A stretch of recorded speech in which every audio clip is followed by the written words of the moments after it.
আপনারা এখানে যারা আছেন সবাই লিডার। আপনারা এখানে লিডার, এটাকে বলে টিওটি, মানে ট্রেনার অফ ট্রেনিং, মানে হচ্ছে যারা লিডার। আপনারা এখানে যারা আছেন প্রত্যেকে এক একটা ক্লাব চালান, আপনারা প্রত্যেকে এক একটা কমিউনিটি চালান।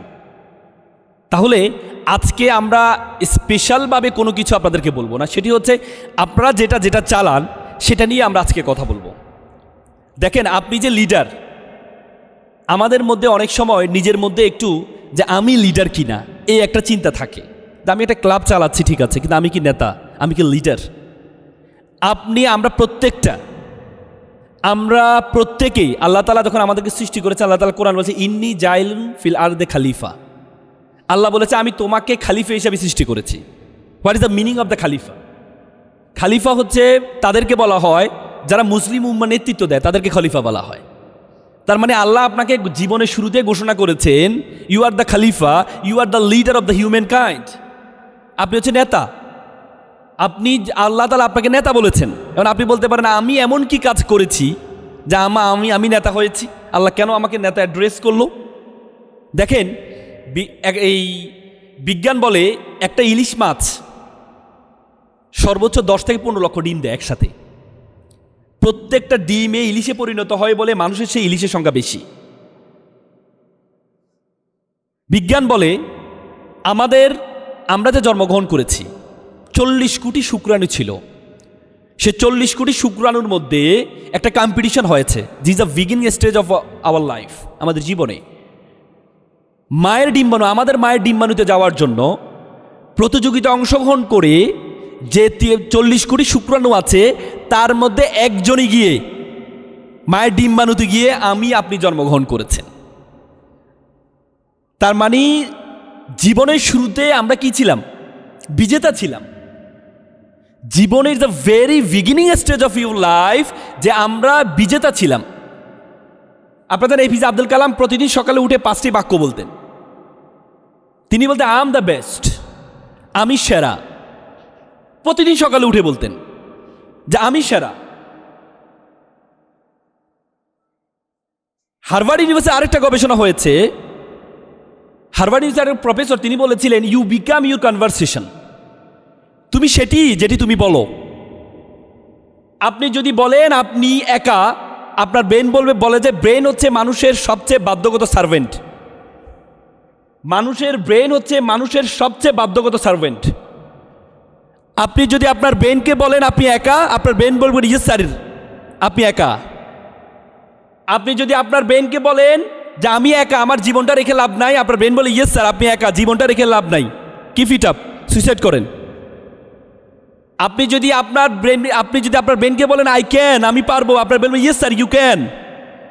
আপনি যদি আপনার ব্রেনকে বলে আই ক্যান নট, আমি পারবো না, আপনার ব্রেন বলে yes sir you can not.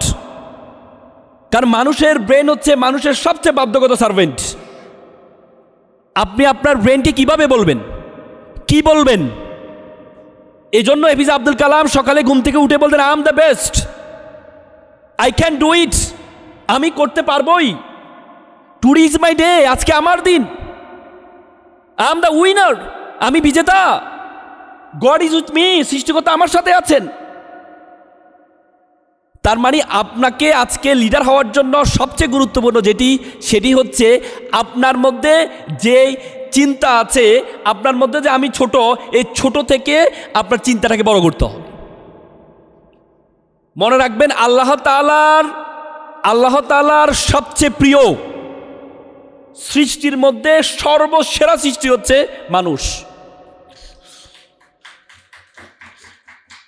আল্লাহ তাআলা কাউকে অনর্থক সৃষ্টি করেননি। আল্লাহ তাআলা কোরআনে বলেছেন ওয়ামা খালাকনাস সামা ওয়াল আরদা ওয়ামা বাইনাহুমা বাতিলান। আমি আসমান এবং জমিনে যা কিছু সৃষ্টি করেছি কোনো কিছু অনর্থক সৃষ্টি করিনি, কোনো কিছু অনর্থক সৃষ্টি করিনি। আমাদের শরীরের দিকে যদি আপনি তাকান, আমি ওদের একটা হাদিস পড়ে অবাক হয়ে গেলাম। বনি ইসরায়েল যুগের একজন ইমানদার ব্যক্তি ছিলেন। তিনি 500 বছর ধরে ইবাদত করেছেন একটা পাহাড়ে বসে, 500 বছর ধরে। তাকে যখন আল্লাহ বলল যে তাকে আমার দয়া জান্নাতে নিয়ে যাও, সে বলল, আল্লাহ আমি তো ইবাদতে করেছি, আপনার দয়া লাগবে কেন? আমি তো ইবাদতে করেছি। আল্লাহ বলল, তাই তো ঠিক আছে, তোমার যা ইবাদত করেছো এক পাল্লায় রাখো, আর তোমাকে আমি যে গঠন দিয়ে তৈরি করেছি এই গঠনের একটি মাত্র চোখ ওই পাল্লা রাখো। দেখা গেল যিনি সৃষ্টি যেটা করেছেন তার চেয়ে চোখটা আরো ওজন বেশি হয়ে গেল। তখন বলছে, আল্লাহ আমাকে ক্ষমা করবেন, আল্লাহ আমাকে ক্ষমা, আপনার দয়া ছাড়া আমি জান্নাত পাবো না। তার মানে একটা চোখের দিকে যদি আপনি তাকান, আপনি চোখের গুরুত্ব বুঝবেন না, আপনি চোখ হারান, আপনি সুস্থতার গুরুত্ব বুঝবেন না যতক্ষণ পর্যন্ত আপনি অসুস্থ না হবেন।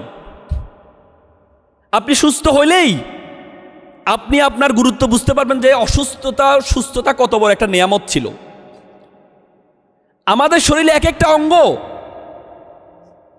আমাদের শরীরে এক একটা অঙ্গর কথা যদি আপনি চিন্তা করেন আপনি অবাক হয়ে যাবেন। আপনি জানেন আমাদের এই পৃথিবীর আয়তন হচ্ছে 52 কোটি বর্গ কিলোমিটার।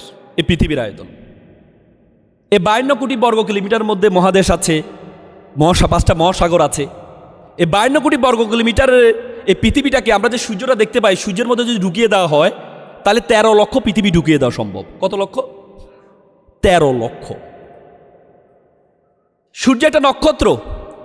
এই বিশ্বজগতে মিলিয়ন মিলিয়ন নক্ষত্র আছে, মিলিয়ন মিলিয়ন নক্ষত্র আছে এই বিশ্বজগতের মধ্যে। এমন আপনি অবাক হয়ে যাবেন, একমাত্র গ্রহ যার একটা উপগ্রহ আছে সেটা হচ্ছে পৃথিবী। চাঁদ হচ্ছে আমাদের একমাত্র উপগ্রহ। কেন আল্লাহ চাঁদকে সৃষ্টি করেছেন? আপনি দেখবেন চাঁদকে একটু জুম করে বড় করে দেখবেন চাঁদের মধ্যে বড় বড় গর্ত আছে। কিসের জন্য জানেন? বিভিন্ন নক্ষত্র থেকে উল্কা পিণ্ড যেগুলো আছে, স্ফুলিঙ্গ যেগুলো আছে, এগুলো ধেয়ে আসে পৃথিবীর দিকে। চাঁদ পৃথিবীর চারদিকে ঘুরে এগুলোকে ঠেকায়। আল্লাহ তাআলা সবচেয়ে প্রিয় মানুষকে ঠেকানোর জন্য আল্লাহ চাঁদকে উৎসর্গ করেছেন। এরপরে আপনি বলেন আপনাকে অনর্থক সৃষ্টি করেছে, এরপরে আপনি বলেন আপনাকে আল্লাহ তাআলা অনর্থক সৃষ্টি করেছে।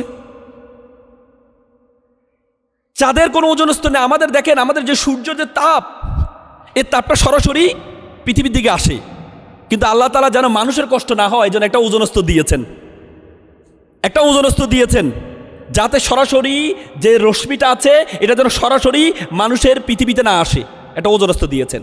কিন্তু চাঁদের কোনো ওজনস্থ নেই। এই বিশ্বজগতে যা কিছু আছে সবকিছু আমার আর আপনার জন্য সৃষ্টি করেছে। আল্লাহ তাআলা বলেন, হুয়াল্লাযী খালাকালাকুম মা ফিল আরদি জামিআ, আমি আসমান এবং জমিনে যা কিছু আছে সবকিছু আমি তোমার জন্য সৃষ্টি করেছি।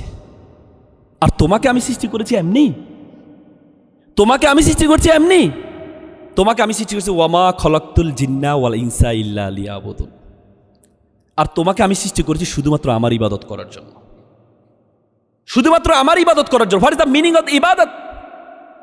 What is the meaning of worship? ইবাদতের মিনিংটা কি?